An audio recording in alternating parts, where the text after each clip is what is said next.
आए डॉक्टरों के बगैर जिंदा रहने की कोशिश करें, मगर कैसे? इस्लामिक मेडिकल साइंस यानी कुरान बताता है कि इंसानी सेहत का राज कुरान की 3 आयात में है। इंसानी तारीख की सबसे सनसनीखेज तहरीक जिसे पढ़कर हम हर बीमारी से बच सकते हैं। मिस्र के डॉक्टर अम्माद फहमी, जो कि एक माहिर ग़िज़ाइयत हैं और मोटापे के मुआलिज भी हैं, उन्होंने एक टीवी इंटरव्यू में यह बताया कि इंसानी सेहत का राज कुरान पाक की 3 आयात में पनाहा है। नंबर 1, कुलू वशरबू वला तुसरिफू, सूरतुल आराफ आयत 31। तर्जुमा, खाओ पियो और हद से तजावुज न करो।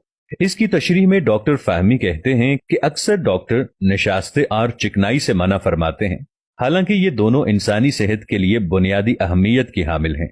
असल चीज जिससे मना किया जाना चाहिए वो हद से तजावुज है।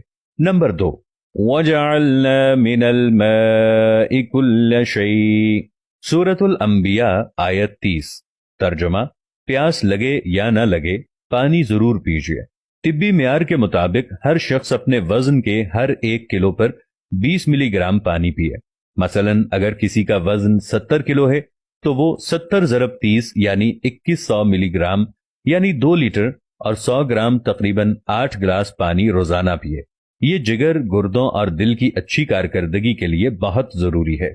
नंबर 3, वजअलना अल-लैला लिबासा वजअलना अन-नहारा मआशा, सूरतुन नबा आयत 10 और 11। तर्जुमा, और रात को पर्दापोश और दिन को माश का वक्त बनाया। डॉक्टर फहमी कहते हैं कि रात को जल्दी सोया जाए और सुबह जल्दी उठा जाए। ये सबसे बेहतरीन नुस्खा है जो आपको ना मोटा करेगा और ना ही बीमार करेगा। इस्लामी तर्ज पर जिंदगी गुजारते हुए अपने जिस्म को बीमारियों से महफूज रखिए। खुदाबंदे करीम ने रात को सोने के लिए बनाया है, जबकि आज का नौजवान रात को 3-3, 4-4 बजे तक जागता है और जिस वक्त उठने का टाइम होता है आज का नौजवान सोने लग जाता है। सबसे बुरी तरतीब ही यही है।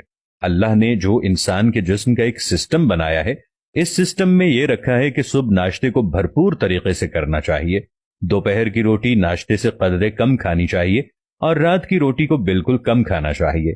आज अगर हम अपने लाइफस्टाइल को देखें तो हम सुबह को नाश्ता करते ही नहीं हैं, नाश्ते के टाइम पर सोते हैं और रात को पेट भर कर खाना खाते हैं। जब हम रात को सोते हैं तो ये सारा खाना हमारे पेट में जाकर अक्सर जहरीले मवाद पैदा करना शुरू कर देता है। हमने खुदावंदे करीम और कुरान पाक की हर उस बात को छोड़ दिया है जो हमारी सेहत के लिए बहुत अच्छी है। खुदावंदे करीम से ये दुआ है कि वो हमें इन तमाम बातों पर अमल करने की तौफीक अता फरमाए।